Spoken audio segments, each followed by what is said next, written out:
괜찮은데 와 그렇게 많이 안 비틀었어. 많이 비틀었네. 많이 하세요. 마음이 비틀었네.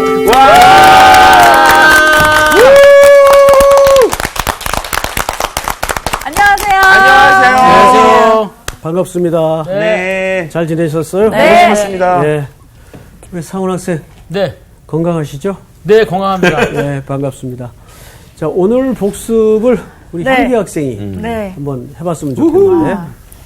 지난주에 목사님께서 이제 헤롯과 12제자라는 그런 주제로 네. 이제 시작하셨는데, 예수님께서 제자들을 내보내실 때 능력과 권위를 주셨어요. 그래서 귀신을 제어하고 병을 고치는 능력을 주셨는데, 그런 활동들이 하나님 나라가 임하는 그런 사인이었고 신호였거든요. 그렇죠. 근데 마태는 그 하나님의 나라라고 표현을 안 하고 천국이라고 표현을 하고 이 누가는 하나님의 나라라고 표현을 한 거에 또 설명을 해주셨어요. 그래서 나라가 있으려면 백성과 영토와 마지막으로 제일 중요한 게 주권자 통치자가 있어야 된다고 하셨는데, 사실 그동안 우리는 영토와 백성은 있었지만 통치자가 없었잖아요. 그래서 이제 진정한 그리스도가 오심으로써 하나님의 나라가 완성된다라는 걸 설명해 주셨는데, 거기에서 이런 일들이 벌어질 때 그때 분봉왕 중요하죠? 헤롯 왕이 몹시 당황을 했어요. 이런 상황들을 보면서. 당황. 그 말씀을 하시면서 과연 저희도 하나님의 자녀로서 이 세상에서 살아가면서 우리의 이제 그 하나님 말씀을 붙들고 그 좁은 길로 걸어가고 그 자리에 이렇게 세상에 흔들리지 않고 꿋꿋이 그렇게 걸어가는 삶을 볼 때 사람들이 우리를 보고 그렇죠. 당황하던가요? 그 질문을 하셨을 때 정말 저희가 마음이 되게 많이 움직였고 울림이 있었어요. 그래서 저 지난주에도 내가 어떻게 행동을 해야 되나 이렇게 많이 생각해 봤는데요. 맞아요. 그 말씀 하시면서 마지막으로 헤롯 왕이 그렇죠. 이 사람이 누구이기에 이 질문을 했거든요. 그런데 그 전에도 8장에도 제자들마저도 그렇죠. 도대체 그가 누구이기에 그러면서 계속 그가 누구일까 그러면서 계속 이 성경의 내용이 초점이 그가 누구일까 그걸로 몰아가면서 마지막에 베드로가 하나님의 아들 구주 예수 그리스도라고 고백을 하면서 이 성경의 이 흐름을 말씀해 주셨습니다. 깔끔하다. 깔끔한데 길다. 길게 깔끔하다. 아주 논리적으로 방금 들었던 얘기처럼 훌륭하다 진짜. 훌륭하네. 아이고. 복습을 아주 철저히 잘 하신 것 같아요. 아유, 수고하셨어요. 네. 오늘 수업 누가복음 28강 이 사람은 누구인가? 자, 오늘은 그 내용 이어서 이제 아주 재밌는 이제 사건을 우리가 만나게 되는데 재밌어요. 12절서부터 좀 네. 볼까요? 12절, 12절 서부터 17절까지 어떻게 읽을까요? 우리 상훈 학생부터. 예. 날이 저물어가며 12사도가 나와 여짜오되 무리를 보내어 두루 마을과 촌으로 가서 유하며 먹을 것을 얻게 하소서. 우리가 있는 여기는 빈들이니라. 예수께서 이르시되 너희가 먹을 것을 주라 하시니 여짜오되 우리에게 떡 5개와 물고기 2마리밖에 없으니 이 모든 사람을 위하여 먹을 것을 사지 아니하고서는 할 수 없사옵나이다 하니 이는 남자가 한 5,000명 되밀어라. 제자들에게 이르시되 때를 지어 한 50명씩 앉히라 하시니 제자들이 이렇게 하여 다 앉힌 후 예수께서 떡 5개와 물고기 2마리를 가지사 하늘을 우러러 축사하시고 떼어 제자들에게 주어 무리에게 나누어 주게 하시니 먹고 다 배불렀더라. 그 남은 조각을 12바구니에 거두니라. 아멘. 아멘. 자, 오늘 이 이야기가 과연 우리들에게 또 어떤 메시지를 줄까 좀 기대하면서 본문을 차근차근 들어가 보도록 하죠. 네. 자, 지난주 우리 그 향기 학생이 복습을 아주 잘해 주셨는데 헤롯의 질문도 제자들의 질문도 같았어요. 네. 그렇지만 헤롯의 질문과 제자들의 질문에 어떤 차이가 있었을까요?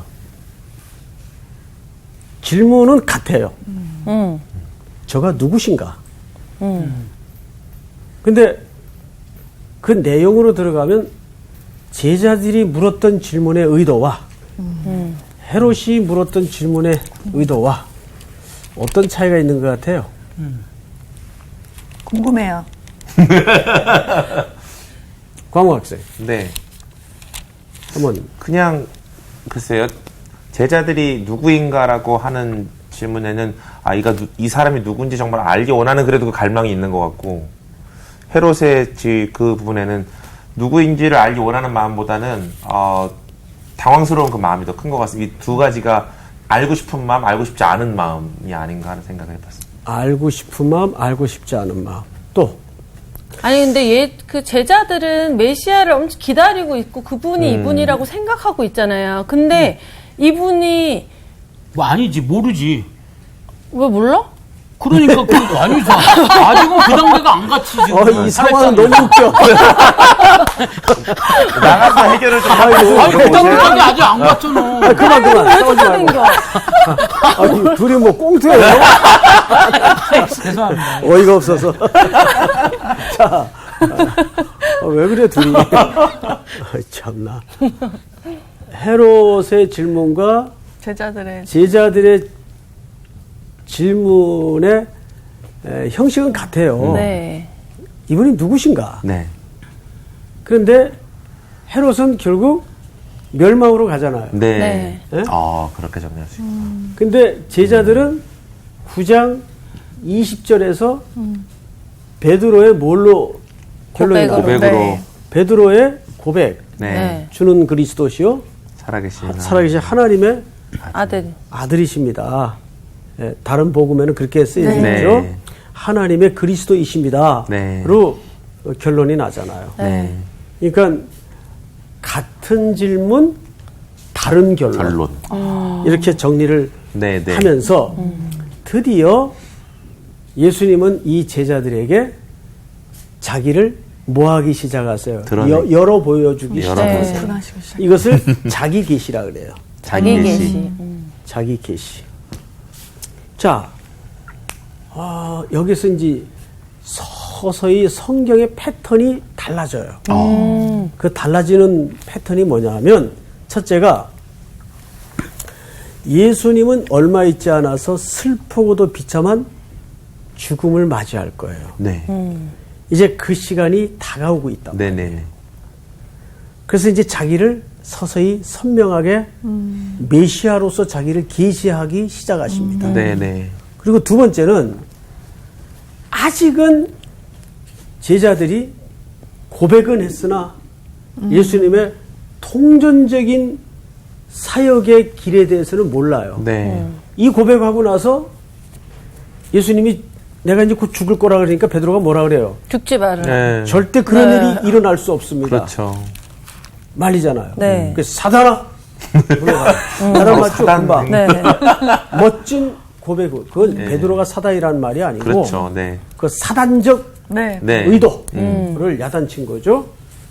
그러니까 사실은 서서히 자기를 드러내시지만 두 번째 제자들은 통전적으로 이해했다 못했다? 못했어요.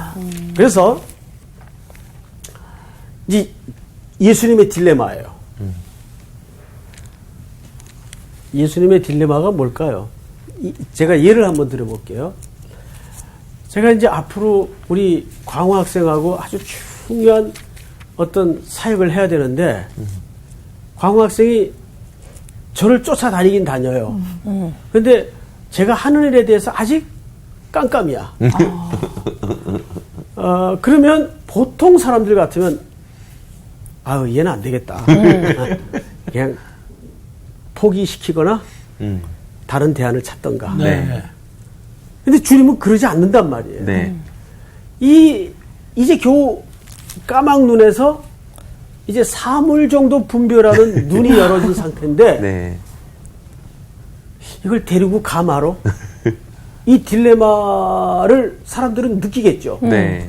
우리 그런 거 많잖아요. 네. 항상 네. 일하다 보면. 그런데 예수님은 저 장광호 형제를 데리고 가요.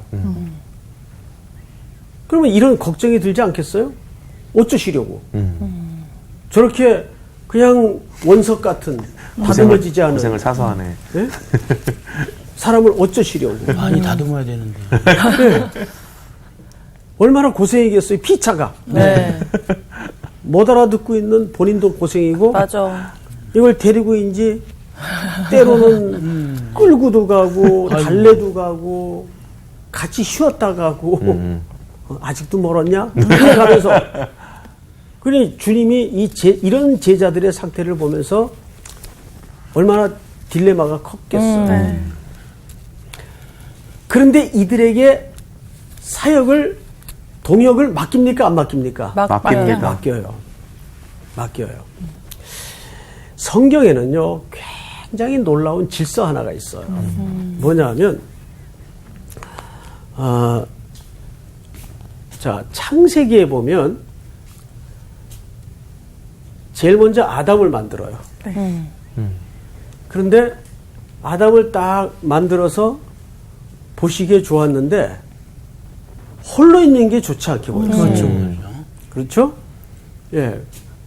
하나님은 홀로 있는 걸 아주 싫어하세요. 아시겠어요? 왜냐하면 삼위 하나님도 함께 계셨어요. 함께 사랑하셨고 함께 사역을 하셨어요. 네. 그래서 하나님도 사실은 이 공동체를 굉장히 중요하게 여기세요. 그렇듯이 아담 홀로 있는 게 좋지 않게 보였어요. 그래서 누굴 만들어줘요? 하와. 돕는 배. 여기다 하와를 만들어줘요. 뭐 이브라고도 하죠. 근데 이 하와는 아담보다 스트롱하지 못해.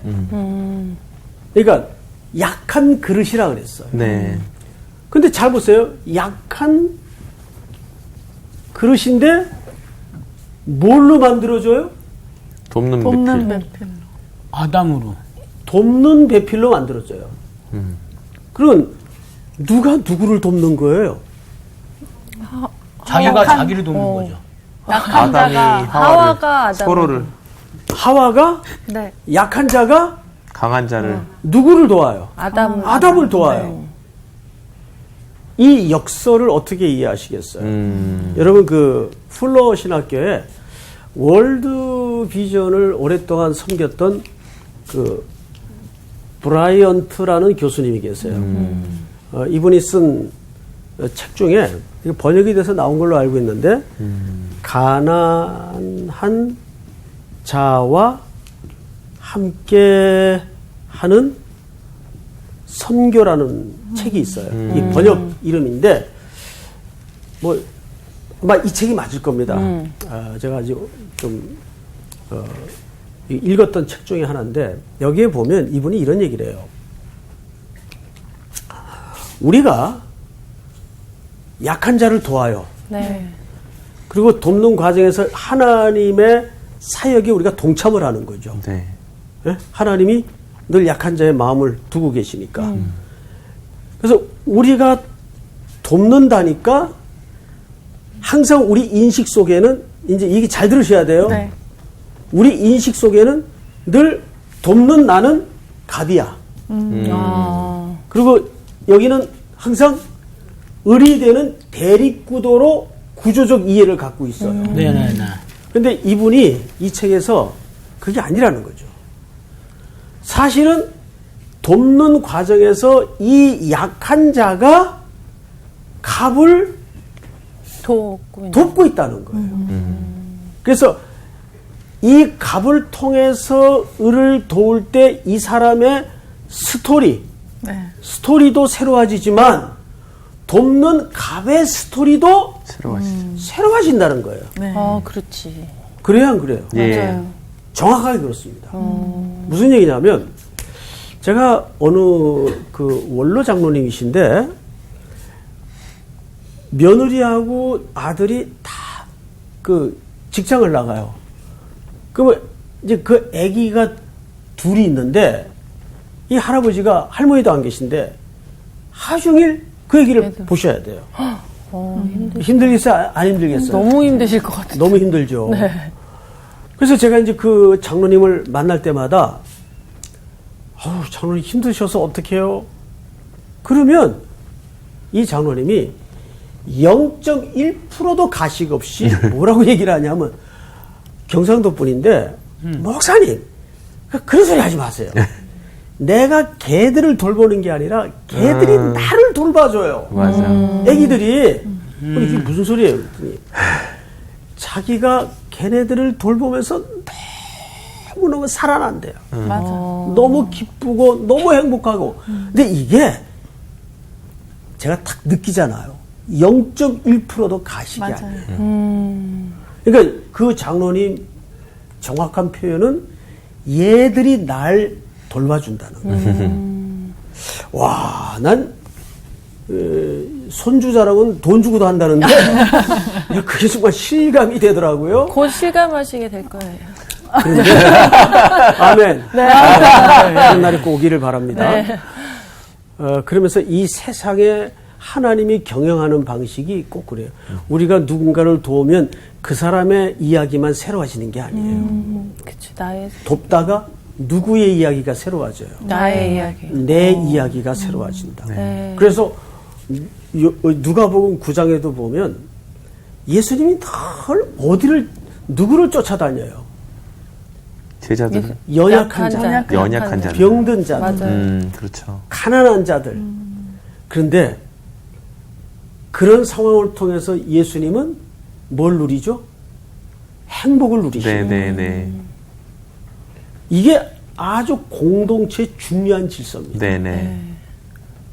그래서 이거는 그 약한 자들을 섬기고 도와본 사람만이 알아요.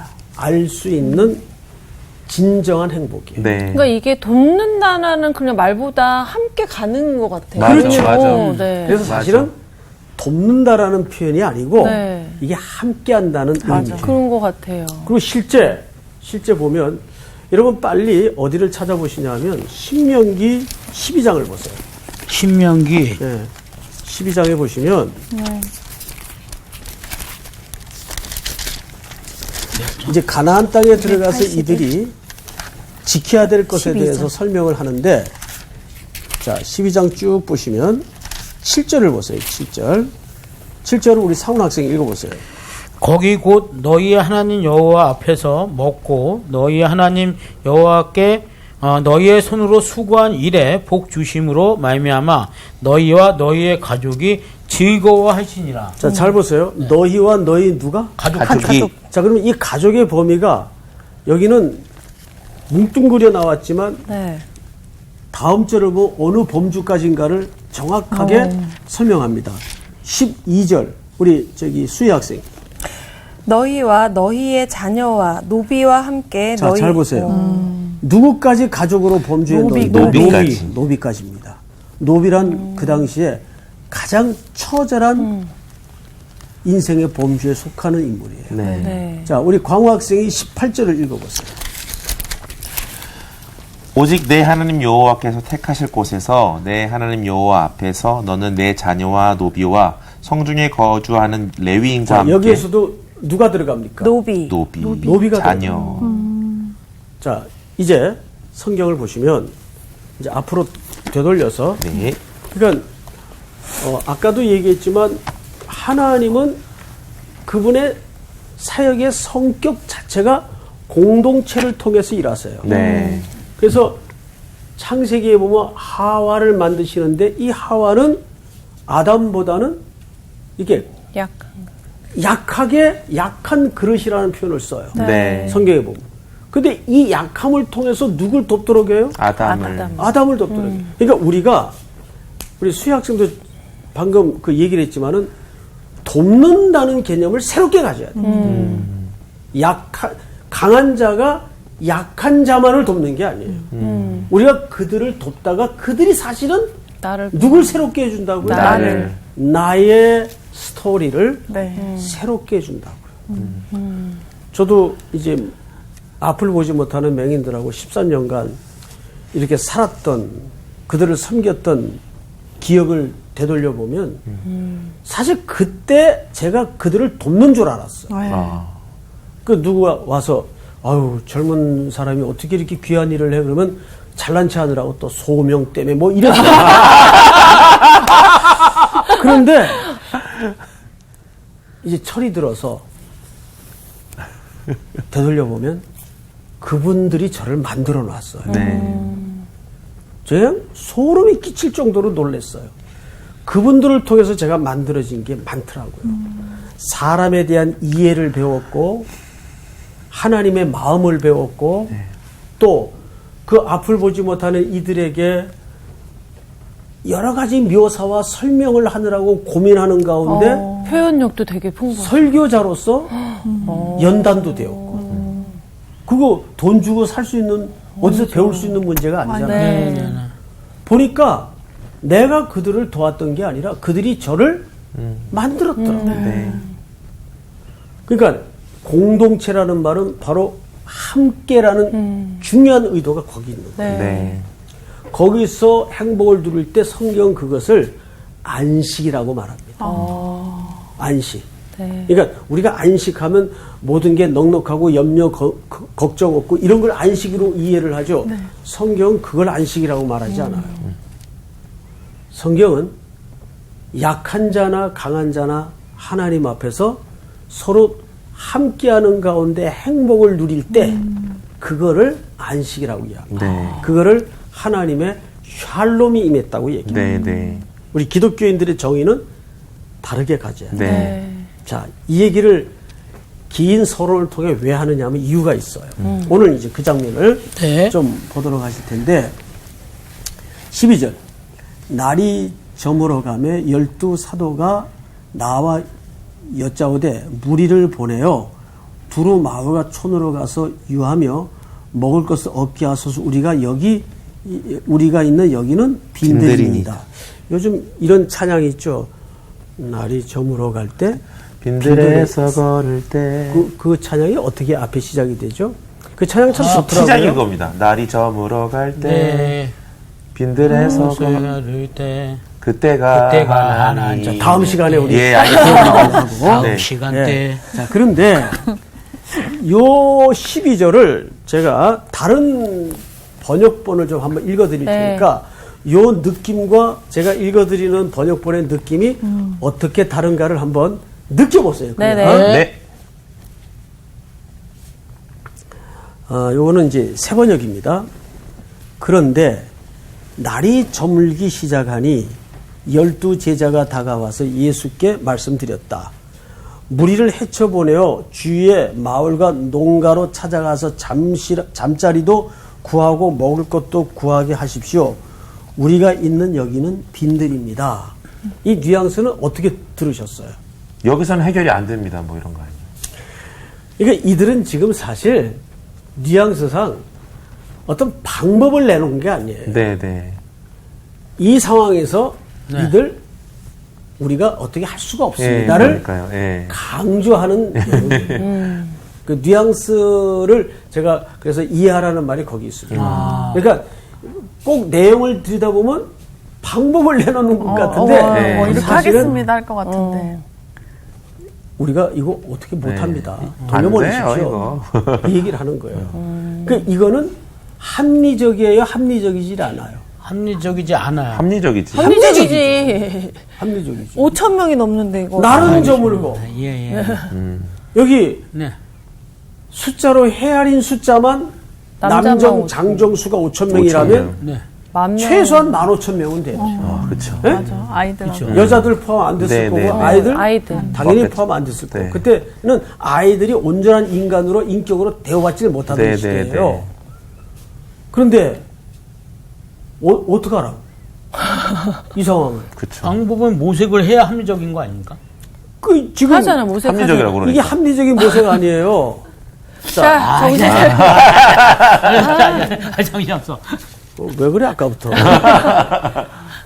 그러니까 옆에 수혜 학생이 그 왜 몰랐냐고. 둘이 아주 자. 케미가 좋아. 제자들은 사실상 합리적인 사고를 한 거예요. 네. 근데 저는 합리적인 사고를 존중합니다. 항상 기독교가 상식적만 돼도 사람들이 은혜를 받아요. 맞아. 네? 근데 요즘은 너무 상식을 넘어서니까 또 이 정치에 대해서도 그렇고 이상한 자꾸 소리 하는 사람들이 있잖아요. 네. 그건 뭐 상식도 아니고 아주 비상식적인 이야기를 그렇게 하잖아요. 네. 자, 그래서 요즘은 그 어느 목사님이 저 일산에다 개척을 했는데 개척한 지 얼마 안 돼서 저하고 만나서 식사를 하는데 이런 얘기를 해요. 목사님, 요즘은 교회 목사가 상식적으로만 얘기를 해도 교인들이 은혜를 받는다. 슬프다. 이거 무슨. 슬프지? 네. 너무 창피했어요, 솔직히. 어쩌다가 기독교가 이렇게 탐욕과 몰상식한 종교가 되었을까? 예. 자, 여러분. 제자들의 제안은 합리적이에요. 네. 근데 합리적인 것보다 더 중요한 게 비합리적이 아니라 초합리적이어야죠. 초합리죠. 비합리는 안 됩니다. 네. 예? 비합리적인 것은 아니에요. 네. 그런데 우리는 합리를 넘어서 어디로 가야 돼요? 초합리. 초합리적인 모습으로 가야 되겠죠. 네. 그것이 기독교가 말하는 본질 아니겠어요? 네. 자, 그러면 그 현장을 한번 조금 이제 마지막으로 한번 보자고요. 13절 예수께서 이르시되 너희가 먹을 것을 주라 하시니 여짜오되 우리에게 떡 5개와 물고기 2마리밖에 없으니 이 모든 사람을 위해 먹을 것을 사지 아니하시고는 할 수 없사옵나이다. 자, 제자들의 인식은 합리적인 인식이지만 예수님의 인식은 초합리적. 비합리적인 게 아니라 초합리적인 인식이에요. 네. 자, 예수님이 하신 말씀이 광학생 뭐예요? 네. 너희들에게 뭐가 있냐? 먹을 어디 것을 주라. 주라. 먹을 것을 주라. 먹을 것을 주라. 너희가 예. 먹을 것을 주라. 네, 네. 자, 여러분 여기 말씀이 그렇지. 이것은 오늘날 우리 교회에 우리 모든 조국의 대한민국의 교회에 큰 시대와 사회적 명제입니다. 네. 너희가 먹을 것을 주라. 이 말은 교회의 첫 번째 사명이어야 돼요. 여기에는 단순히 육신적인 것만 있는 게 아니에요. 네. 여기에는 영적인 문제도 포함됩니다. 건강한 하나님의 말씀과 네. 또 이 사회의 공고한 자, 아까 우리 약한 자들에게 대해서 말씀을 드렸죠? 네. 그 약자들에게 교회가 하나님이 한국교회에 그동안 부어주신 인적 자원, 은사, 물질적인 것까지 다 흘려보내야 돼요. 네. 그걸로 자꾸 자기 성을 쌓아가면 안 돼요. 네. 성을 쌓는 자는 망하고 이게 몽골에 가면 이 글귀가 있어요. 길을 내는 자는 흥한다. 성을 쓰는 그러니까 자는 교회는 길을 내는 자가 돼야지 교회는 성을 쌓는 자가 되어서는 안 돼요. 네. 그러면 어떻게 된다고요? 망해요. 네. 예? 그래서 교회는 하나님이 교회에 허락하신 모든 종합적인 은혜들을 자꾸 길을 내서 흘려보내야 돼요. 네. 그래서 여러분 존재 양식이라는 말 들어보셨죠? 존재양. 존재의 양식. 존재 양식이 무슨 뜻이에요? 그러니까 쉽게 풀어놓자면 이런 뜻. 우리 김상훈 학생이 사는 이유, 수희 학생이 사는 이유, 말하자면 교회가 존재하는 이유. 제일 중요한 게 뭘 것 같아요? 왜 교회가 여기 존재합니까? 교회가 존재하는 첫 번째 존재 양식은 선교입니다. 선교는 뭐죠? 복음이 없는 곳에 복음을 전하는. 하나님의 복음을 실어 나르는 거예요. 네. 네. 이것이 교회가 이 땅에 존재하는 가장 어떤 것도 대체될 수 없는 우선순위를 양보할 수 없는 중요한 존재 양식입니다. 네. 두 번째가 뭐예요? 두 번째가 구제. 이웃입니다. 구제. 이웃. 즉, 이 땅에 가난하고 공고한 이들을 향해서 이웃이 되어주는 거예요. 네. 그들이 우리 이웃이 아니고 교회가 그들 중심으로 이웃이 되어줘야 돼요. 네. 맞아요. 이웃이 되어주다 보면 그들이 교회를 새롭게 만들어요. 아까 그 얘기를 한 거예요. 네. 브라이언트 교수님이 이 책에서 그거를 놀랍도록 정확하게 신학적으로 정리를 해놨습니다. 그래서 교회는 유람선이 되어서는 안 되고 그들끼리만의 즐기는 개토화된 유람선이 되어서는 안 되고 군함이 돼야 돼요. 다시. 그래서 거대한 세상의 조직과 함께 우리가 싸울 것은 싸워내고 헤쳐나갈 것은 헤쳐나가는 이런 용단과 용기가 있어요. 네. 제가 지난주 여러분들과 공부하다가 말할 듯 하다가 미처 얘기하지 못한 맹까지 얘기했어요. 맹. 맹까지 오호, 맹이 자, 여러분 그 요한복음 9장을 좀 넘겨주세요. 9장. 요한복음 예. 9장. 예수님이 길 가시다가 맹인 한 사람을 보죠. 네. 맹인이라고 표현하기도 하고 또 시각장애인이라고 표현하기도 하죠. 예, 그러나 둘 다 뭐 표준 말이긴 합니다. 자, 그런데 여기 보시면 6절 이 말씀을 하시고 땅에 침을 뱉어 진흙을 이겨 그의 눈에 바르시고 이렇게 돼 있어요. 이것은 예수님의 치료 사역에 처음으로 수단을 사용하시는 대목이에요. 근데 두 가지 수단을 쓰셨어요. 뭐죠? 침과 진흙. 침과 진흙. 진흙이라는 말은 곧 흙이라는 얘기죠. 네, 흙. 예. 자, 이제 보십시다. 이 수단이 갖는 의미는 뭘까요? 우리가 원래 어디서 온 존재들이죠? 흙에서 왔죠. 그런데 그렇게 흙으로 빚어진 첫 번째 아담은 실패합니다. 네. 아니, 실패했다는 것보다는 죄가 들어오고 들었죠. 깨져버렸죠. 네. 언약이 깨지고 하나님과의 관계가 무너져 버립니다. 네. 그래서 여기는 단순한 치유 역사가 아니라 재창조의 역사를 얘기합니다. 네, 네. 이게 하나님께서는 아들 예수 그리스도를 이 땅에 왜 육신의 몸을 입혀 보내셨는가? 망가지고 회복불능의 우리를 다시 창조하시기 위해서. 네. 바로 오늘 이 요한복음 9장은 그 얘기예요. 네. 그런데 그가 어디로 보내죠? 실로암 목에 가서 씻으라 하시니 실로암은 번역하면 보냄을 받았다라는 뜻이라. 자, 여러분 바로 그 얘기를 하고 싶은 거예요. 우리 하나님께서 장광호 학생을 왜 아들을 지불하시면서까지 새롭게 만드시고 구속하셨는가 그 말이에요. 요한복음 20장에 부활의 주님께서 두려움과 공포에 붙잡혀 숨어있던 제자들에게 나타나서 뭐라 그랬어요? 아버지께서 나를 보내신 것 같이 나도 너희를 보내노라. 어디로 보낸다는 얘기입니까? 세상으로 보낸다는 네, 네. 얘기예요. 예수님께서 너희가 먹을 것을 주어라. 그 얘기입니다. 네.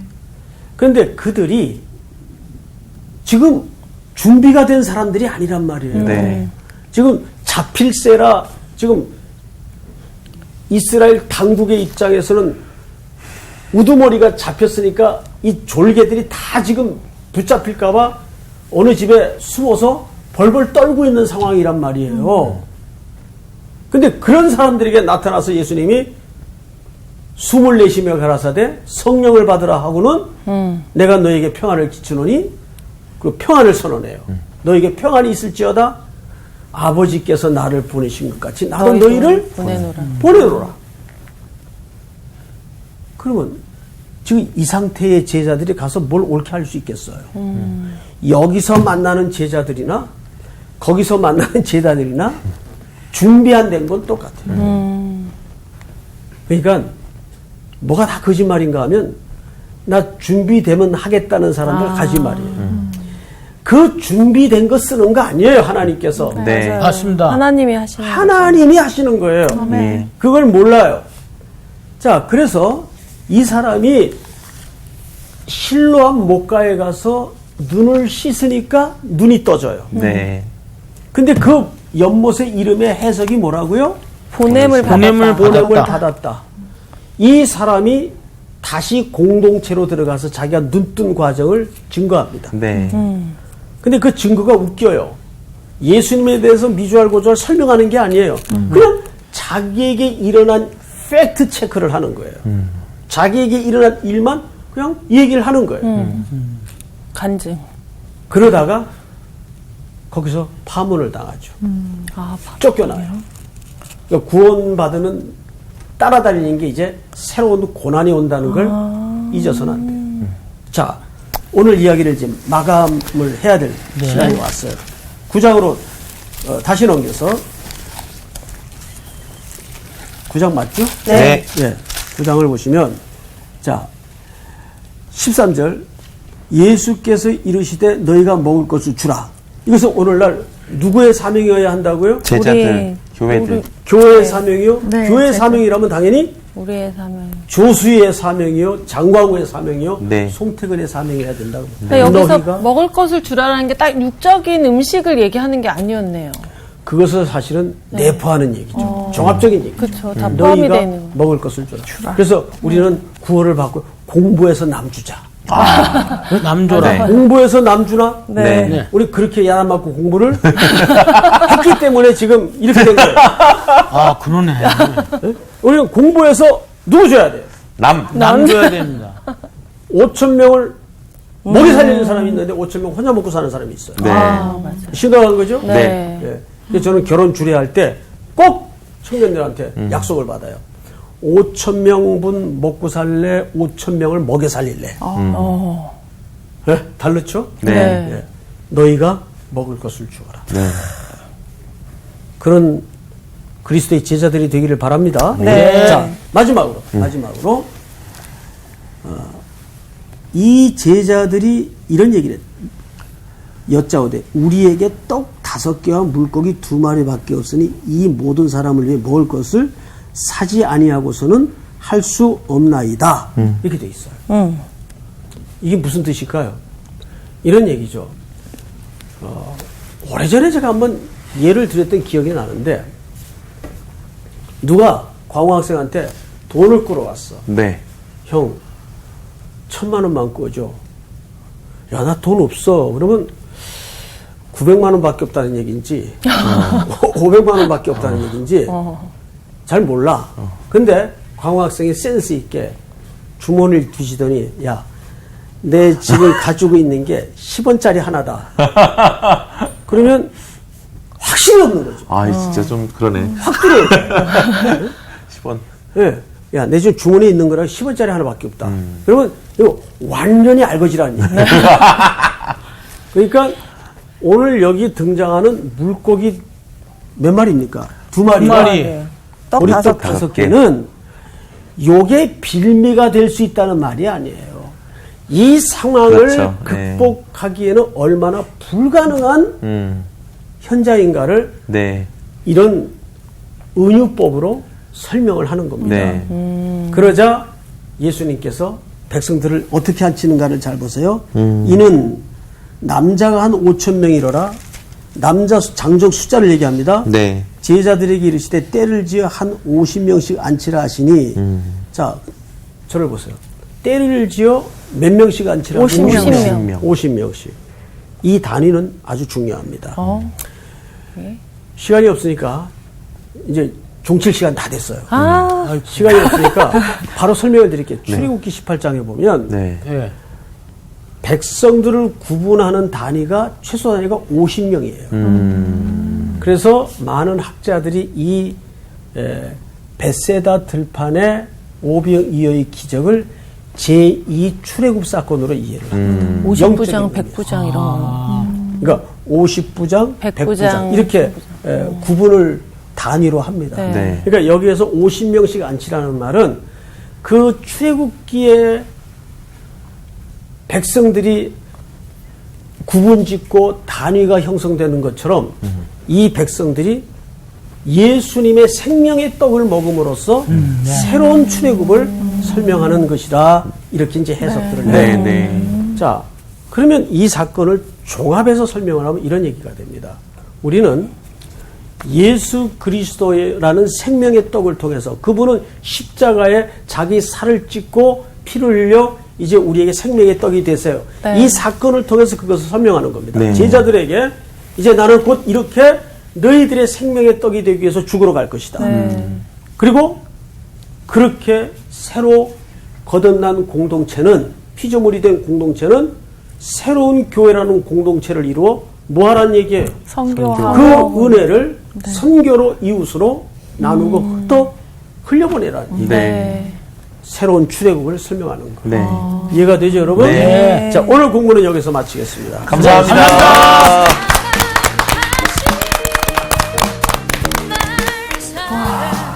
근데 이게 항상 다 이 구약과 신약이 그러니까 이 전체가 하나인 늘 거야. 하나인 거야. 그러니까 이게 다 연결이 되잖아, 그렇지? 맞아. 아, 정말로 이렇게 정리하기 힘들겠어. 선교를 잘 해야 된다. 그리고 또 이 부분을 읽을 때는 먹는 것만 생각을 참 하고. 맞아. 그랬었는데. 그냥 뭔가 그런 마법적인 그런 거에만 그런 우와, 거. 그래서 어떻게 어떻게 됐지? 글써 막. 이런 것만 생각했는데 오늘 말씀 들으면서 그 예수님이 하신 사건이 다시 한번 이게 지난 시간에도 그런 설명 주셨잖아. 이게 새롭게 이제 그분이 하실 일을 열어주시는 맞아요. 개념들로 내가 나를 떼서 너희들을 먹일 거야 이런 느낌으로 좀 적용되니까. 이번 주 퀴즈입니다. 요한복음에서 예수님과 사마리아 여인이 만난 곳은 어디일까요? 1번 아브라함의 우물, 2번 이삭의 우물, 3번 야곱의 우물. 정답을 아시는 분은 CBS 성서학당 홈페이지에 정답을 올려주시거나 우편으로 보내주시면 됩니다. 선정되신 분들에게는 대한성서공회에서 발행한 성경 통독을 위한 최고의 자습서 성경 2.0, 세상을 바꾸는 복음 매거진 크리스채너티 투데이 1년 정기 구독권, 성서학당 선생님들의 저서 중 하나를 드립니다.